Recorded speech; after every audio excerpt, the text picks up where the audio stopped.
नमस्कार, मैं हूं रत्ना और आप देख रहे हैं सी न्यूज भारत। आए रुक करते हैं न्यूज बुलेटिन की और बात होगी आगरमालवा की, जहां कलेक्टर एसपी ने बाबा बैजनाथ की पूजन कर रुद्राभिषेक और पंचामृत स्नान किया है। साथ ही बात होगी डिंडोरी की, जहां जिले में बनाए जा रहे आरोग्य केंद्रों पर भ्रष्टाचार के आरोप लग रहे हैं। ऐसी तमाम खबरों पर विस्तार से चर्चा करेंगे इस बुलेटिन में। डिंडोरी जिले के अनेक गांव में स्वास्थ्य विभाग के द्वारा 65 लाख की लागत से आरोग्य केंद्र बनाए जा रहे हैं। अनेक गांव में आरोग्य केंद्र बनने के पहले ही गंभीर आरोप लगने लगे हैं। ताज़ा मामला करंजिया के पाटनगढ़ गांव का है, जहां 65 लाख की लागत से आरोग्य केंद्र का निर्माण ठेकेदार के द्वारा करवाया जा रहा है, जिसमें लेंटर में 8 mm के सरिया का उपयोग किया जा रहा है। ग्रामीण भी लेंटर में 8 mm की सरिया देखकर अचंभित हैं। आरोग्य केंद्र के निर्माण में सरपंच सहित जनपद पंचायत करंजिया के उपाध्यक्ष ने गंभीर आरोप लगाते हुए निर्माण कार्य में गुणवत्ता विहीन बनाए जाने का आरोप लगाया है। सरपंच का आरोप है कि यदि इस प्रकार के भवन बनाए जाएंगे तो 2-3 साल में ही जर्जर हो जाएगा। जानते हैं सरपंच ग्राम पंचायत पाटन और जनपद उपाध्यक्ष करंजिया का क्या कुछ कहना था। कौन सा भवन है और कितनी लागत की बन रही है यहाँ पे? ये भवन उप स्वास्थ्य केंद्र भवन है, जिसकी लागत लगभग 65 लाख की है। और हमें आज जानकारी मिला कि यहाँ 8 mm की सरिये से छत की ढलाई की तैयारी की जा रही है। तो मैंने सुबह आके वहाँ निरीक्षण किया तो देखा कि वहाँ 8 mm की सरिये से ही छत का वो सरिया बिछाया जा रहा है। तो और 2 मंजिला इमारतें हैं, तो आए दिन हादसे होते जा रहे हैं। तो इसी तरह से ऐसा ना हो कि छत की वो मतलब हादसा ना के कारण ना बने। और मैं विभाग से भी जानना चाहा तो विभाग भी कह रहा है कि 8 mm की सरिये से ही छत ढलाई होगा। क्या कभी ऐसे देखा है कि 8 mm में जो है कभी मतलब लेंटर की ढलाई हुई हो? मैंने आज तक कभी नहीं देखा है। सिर्फ 8 mm की सरिये से रिंग बनाई जाती है, तो ये तो संभव नहीं है कि आज तक 10 mm तक की छड़ें लगती हैं ढलाई में, 10 mm 12 mm बीच में। तो 8 mm पहली बार हमने देखा है ऐसे सरकारी भवन में कि इसका उपयोग किया जा रहा है। क्या लगता है भ्रष्टाचार किया जा रहा है इसमें? तो हमारे मन से तो ये लगा सरेआम भ्रष्टाचार समझ में आ रहा है। और ये मतलब छत इतना क्षतिग्रस्त हो जाएगी।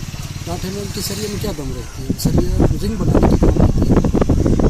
इससे इस भवन से कितना लाभ मिलेगा? अगर इस तरीके के भवन बनेंगे तो ग्राम पंचायत को कितना लाभ मिलेगा ग्रामीणों को? इससे क्या लाभ मिलेगा? तो 2-4 साल में गिर जाएगी। और जहाँ तक सुनने को मिला है कि जहाँ जितने भी उप स्वास्थ्य केंद्र बन रहे हैं वहाँ सभी जगह 8 mm सरिया से भवन छत ढलाई किया जा रहा है।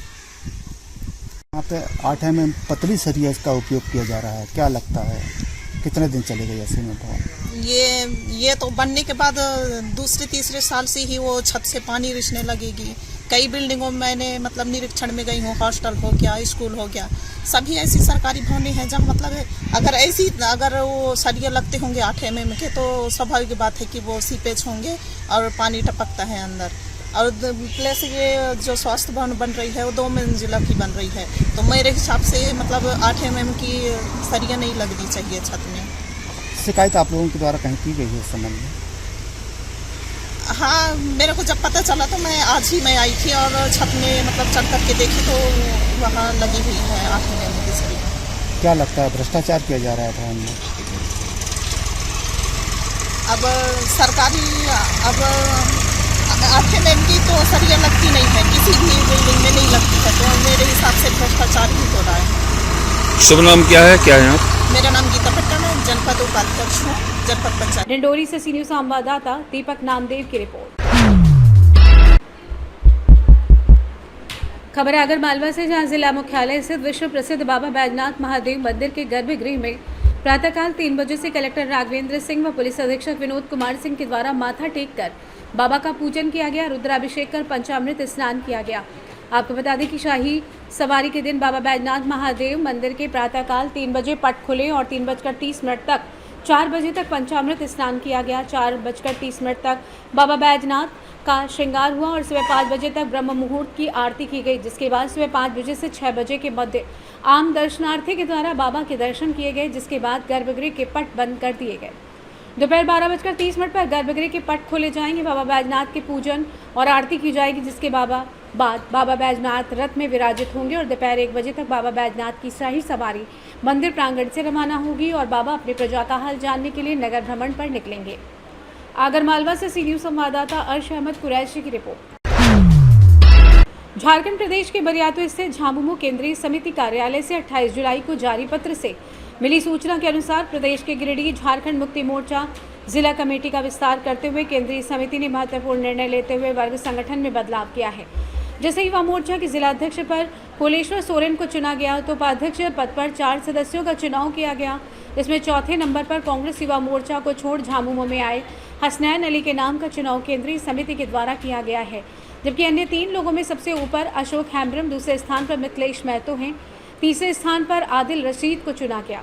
युवा मोर्चा में और भी कई नेताओं का चयन केंद्रीय समिति के द्वारा किया गया है। वहीं अगर महिला मोर्चा की बात करें तो इस बार भी केंद्रीय समिति ने प्रमिला मेहरा पर फिर से विश्वास जारी रखा है, मतलब कि इस बार फिर से इनको महिला मोर्चा का जिलाध्यक्ष के रूप में चुना गया है। इसी प्रकार पार्टी के अंदर और भी संगठन है जिनका चुनाव केंद्रीय समिति रांची के द्वारा किया गया है। देखते हैं इस बार झामुमो में जिला युवा मोर्चा में उपाध्यक्ष पद पर नवनियुक्त हसनैन अली ने पार्टी के वरीय पदाधिकारियों व गिरिडीह की जनता को विश्वास और भरोसे के लिए धन्यवाद देते हुए क्या कुछ कहा। मुक्ति मोर्चा के केंद्रीय महासचिव, राज्य सरकार के नगर विकास मंत्री आदरणीय सुशील कुमार सोनू जी, गिरिडीह जिला समिति के जिला अध्यक्ष बड़े भाई संजय सिंह जी के द्वारा जो जवाबदेही पार्टी संगठन में सुनिश्चित की गई है, निश्चित रूप से मैं सबसे पहले इन लोगों का आभार व्यक्त करता हूं, धन्यवाद देता हूं। और संगठन जो भी आने वाले समय में निर्देश देगी उसका मैं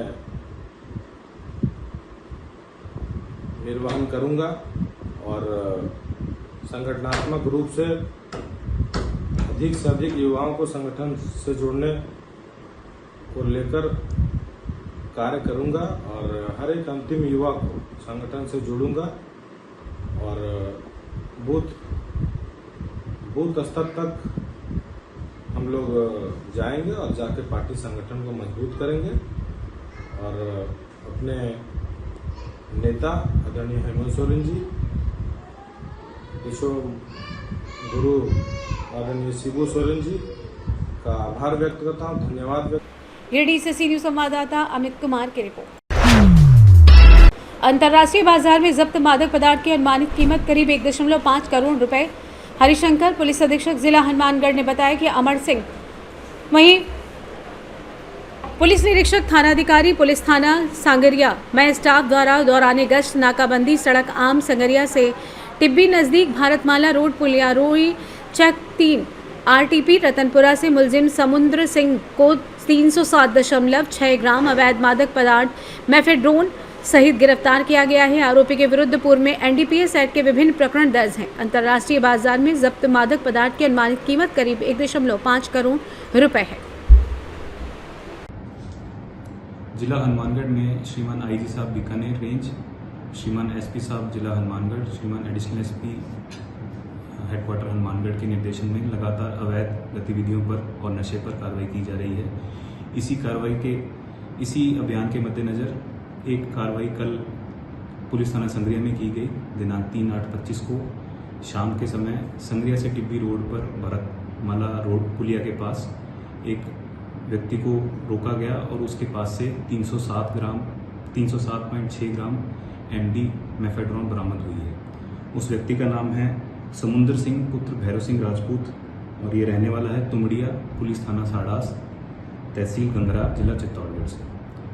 इसमें एफआईआर दर्ज कर आगामी कार्रवाई एसएचओ सदर अजय गिरधर के नाम की गई है और इसमें जो मुख्य भूमिका रही वो विजय सिंह हेड कांस्टेबल, राम अवतार कांस्टेबल और राजेंद्र कुमार कांस्टेबल की रही है, सभी पुलिस थाना संगरिया से।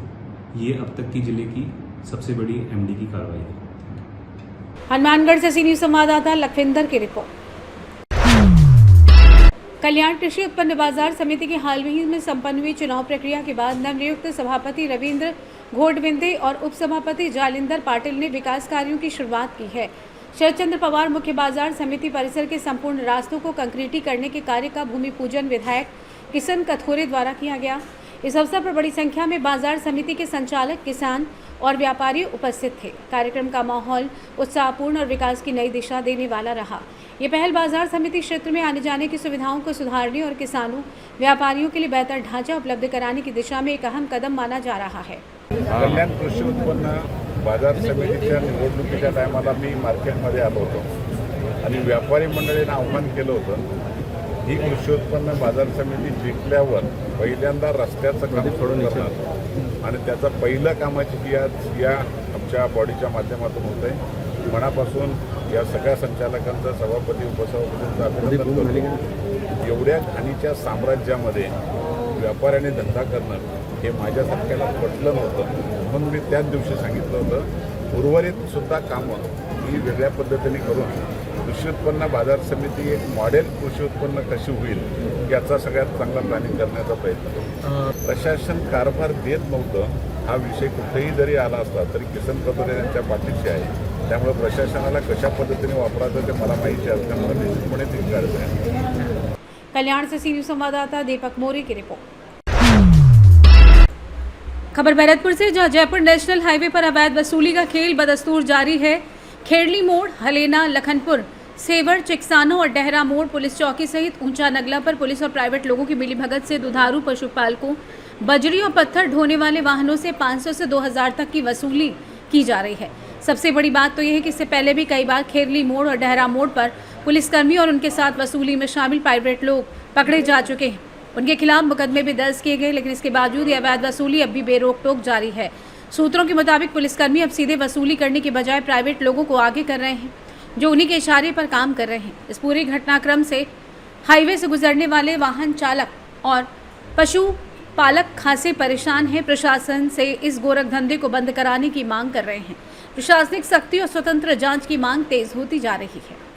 भरतपुर से सी न्यूज संवाददाता देवेंद्र सिंह सोलंकी की रिपोर्ट। कोटा में श्रावण माह के पावन अवसर पर आज भितरिया कुंड से आरके पुरम ए स्थित बालाजी धाम तक तृतीय विशाल कांवड़ यात्रा का आयोजन संपन्न हुआ। जिला कांग्रेस कमेटी के सचिव योगेश विजयवर्गीय ने बताया कि यात्रा को राजस्थान प्रदेश कांग्रेस कमेटी की महासचिव राखी गौतम, शिवज्योति कॉन्वेंट स्कूल के संस्थापक रमेश गुप्ता, कराई के बालाजी के मुख्य पुजारी बाबा धीरेन्द्र गिरी, ब्राह्मण समाज के उपाध्यक्ष हरिसुदन शर्मा, आरके पुरम बालाजी धाम के अध्यक्ष ओम शर्मा ने रवाना किया। यात्रा भितरिया कुंड से रवाना होकर विभिन्न मार्गों से होते हुए आरके पुरम बालाजी धाम मंदिर पहुंची, जहां स्थापित नर्मदेश्वर महादेव का कांवड़ के जल से अभिषेक कर सभी भक्तजनों ने पूजा अर्चना की।